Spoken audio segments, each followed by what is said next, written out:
नमस्कार दोस्तों, आपको याद होगा अभी कुछ रोज पहले अमित शाह के द्वारा नया क्रिमिनल कानून लाया गया, लेकिन अब इस नए क्रिमिनल कानून का ज़बरदस्त तरीके से हर तरफ विरोध हो रहा है। विपक्ष तो विरोध कर ही रहा था, लेकिन अब इस कानून को, जो कानून बनाया गया है नया, उस पर कानून के रखवाले भड़कते हुए नजर आ रहे हैं। सुप्रीम कोर्ट के जज, या यूं कहे कि पूर्व जज, सबसे सीनियर जज सुप्रीम कोर्ट के अमित शाह के इस कानून को फालतू, बकवास, बेतुका बता रहे हैं। यही नहीं, उन्होंने तो ये तक कहा कि नए बोतल में पुरानी शराब डालकर बस लोगों को बेवकूफ़ बनाया जा रहा है। लोगों को बताया जा रहा है इस कानून के फ़ायदे, लेकिन ऐसा कुछ है नहीं। सोचिए, जो कानून के जानकार हैं, जिनकी आधी ज़िंदगी कोर्ट में बीत गई है, वो भी इस कानून से खुश नहीं है, वो भी इसका विरोध कर रहे हैं। 10 साल, जी हाँ, मोदी सरकार 10 सालों से सत्ता में है और वो इस कानून के फ़ायदे बता रही है। सबसे पहले तो मैं आपको मोदी सरकार के, अमित शाह के लाए गए इस कानून के फ़ायदे क्या है, जो अमित शाह के ज़रिए कहा गया है, वो मैं बताना चाहूँगी। उन्होंने इस कानून को ये तक कहा कि 5 साल के बाद कानूनों पर विचार हुआ है और ये कानून आज से हर थाने में काम करना चालू कर देगा। इंडियन पीनल कोड, जिसे आईपीसी कहते थे, अब उसकी जगह बीएनएस ने ले ली है। अमित शाह के अनुसार बीएनएस के तहत ढेर सारे ऐसे प्रावधान किए गए हैं जिससे कई समूहों को फ़ायदा होगा। कई सारी ऐसी चीज़ें हैं जिससे भारतीय नागरिकों को परेशानी नहीं होगी। पहले कानून से परेशानियां हुआ करती थी, लेकिन अब इस कानून से उन्हें परेशानियां नहीं होगी। ये सब कुछ अमित शाह इसकी फ़ायदे, इसके गुणगान गाते हुए नजर आ रहे। उन्होंने इसे कहा कि ये कानून हटाकर नए प्रावधान लाए गए हैं। दफाओं और चैप्टर्स की प्राथमिकता तय की गई है, जबकि महिलाओं और बच्चों को प्राथमिकता दी गई है।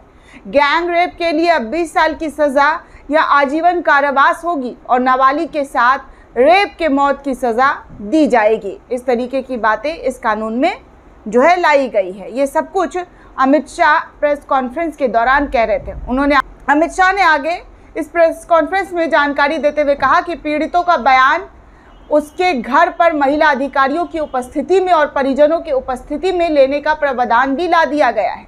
ऑनलाइन एफआईआर की व्यवस्था भी महिलाओं को फ़ायदा पहुंचाएगी। पहली बार मॉब लिंचिंग को भी परिभाषित किया गया है। आज़ादी के इतने सालों बाद ये कानून में बदलाव लाया गया है, जो हमारे संविधान की स्पिरिट का बहुत बड़ा परिचायक है। मैं विश्वास से कहता हूं कि तीनों कानून देश भर में सबसे आधुनिक न्याय प्रणाली का सृजन करेगा और इससे विश्व की सबसे आधुनिक न्याय प्रणाली बनेगी। 75 साल बाद इस कानून पर विचार हुआ है। आज से जब ये कानून काम करना शुरू करेगा, तब दंड की जगह न्याय होगा। देरी की जगह तेज़ी से ये न्याय जो है काम करेगा। इस कानून के लागू होने से कह सकते हैं कि ये भारतीय कानून की आत्मा होगी। ये तमाम बातें जो है अमित शाह के ज़रिए अपने प्रेस कॉन्फ्रेंस में कही गई है। ये तमाम अमित शाह की बातें मैं आपको बता रही हूँ। इस कानून के फ़ायदे जो है वो किस तरीके से उन्होंने गिनाए। उन्होंने कहा कि राजद्रोह कानून अंग्रेज़ों ने शासन व्यवस्था बनाए रखने को लाया गया था, हमने इसे बदल दिया है। देशद्रोह कानून ला दिया है। ये विश्व की सबसे अत्याधुनिक न्याय प्रणाली होगी। लोकसभा में 9 घंटे 29 मिनट तक, राज्यसभा में 6 घंटे 70 मिनट तक इस बिल पर चर्चा हुई है। तब भी, जी हाँ, तब ये जाकर पास किया गया है। ये भी झूठ है कि सबको निकालने के बाद ये बिल पास हुआ था। ये तमाम बातें जो है अमित शाह के ज़रिए कही गई। लेकिन आप सभी को पता है दोस्तों, लोकसभा और राज्यसभा में पिछले सेशन जब शुरू हुआ था तो क्या हुआ था, 70-72 जो सांसद हैं उनको बाहर कर दिया गया था। उन्होंने कहा आगे कि मैं खुद पत्र लिखकर 2020 में सभी सांसदों और सभी मुख्यमंत्रियों को लिखकर सुझाव मांगे थे।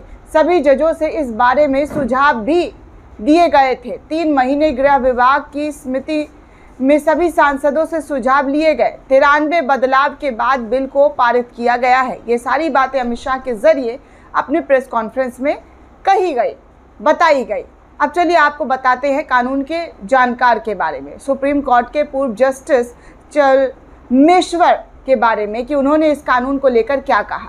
जस्टिस चलमेश्वर ने 1 जुलाई से लागू हुए तीनों नए आपराधिक कानून पर सवाल उठा दिए हैं। उन्होंने कहा कि इस कानून को नई बोतल में पुरानी शराब की तरह लोगों को पेश करके बतलाया गया है कि ये इतना अच्छा है। साथ ही चिंता भी जाहिर की, कहा कि इससे पुलिस ज्यादती की आशंका और ज़्यादा बढ़ जाएगी। उन्होंने इसे सिर्फ दिखावे से अधिक कुछ नहीं कहा। उन्होंने कहा कि ये बीजेपी सरकार, जो भाजपा सरकार के जरिए लाई गई, ये दिखावे वाला कानून है। पूर्व जज ने आगे ये कहा कि सिस्टम की दक्षता से हर कोई परिचित है। उन्होंने पूछा, निर्णय केवल न्यायाधीशों के हाथ में नहीं है। समय सीमा को पूरा करने के लिए आपको अत्यधिक कुशल और अच्छी तरह से प्रशिक्षित कर्मचारियों की आवश्यकता होती है। क्या हमारे पास ऐसा कुछ है? उनके अनुसार ये अत्यधिक संदिग्ध है कि नए कानून के घोषित उद्देश्य शीघ्र निपटान कभी भी वास्तविक में बदलती हुई नजर नहीं आएगी। 1 जुलाई 2024 से पहले किए गए अपराधों के लिए पहले के आईपीसी और सीआरपीसी और साक्ष्य अधिनियम के प्रक्रियात्मक कानून लागू होंगे और मुकदमे इसी तरह जारी रहेंगे। 1 जुलाई 2024 से किए गए अपराधों के लिए 3 नए कानून लागू तो कर दिए गए हैं, लेकिन इस कानून में और ज़्यादा ज़्यादती लोगों के साथ होगी। उन्होंने आगे कहा कि इस बात को लेकर गंभीर चिंता है कि भारत में 80% से अधिक न्यायालय प्रणाली में बुनियादी डिजिटल इंफ्रा सुविधाओं का अभाव है, जो नए कानून को लागू करने के लिए एक बड़ी चुनौती भरा जो मसला है वो सामने देखने को मिलेगा। जस्टिस चमलेश्वर के विचार में जमानत प्रावधान और भी अधिक कठोर और कष्टदायी हो जाएगी।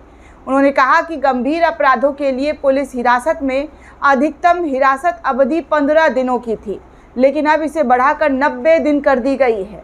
और आप सभी को पता है कि हवालात में किस तरीके से लोगों के साथ ज़्यादती होती है। 15 दिन, जी हाँ, 15 दिन लोगों को भारी पड़ता था और अब इसे 90 दिन जो है बढ़ा दिया गया है। सीआरपीसी की 15 दिन की सीमा से काफ़ी अलग है ये कानून। इस बदलाव ने संभावित पुलिस ज़्यादतियों के बारे में और ज़्यादा चिंताएं बढ़ा दी गई है।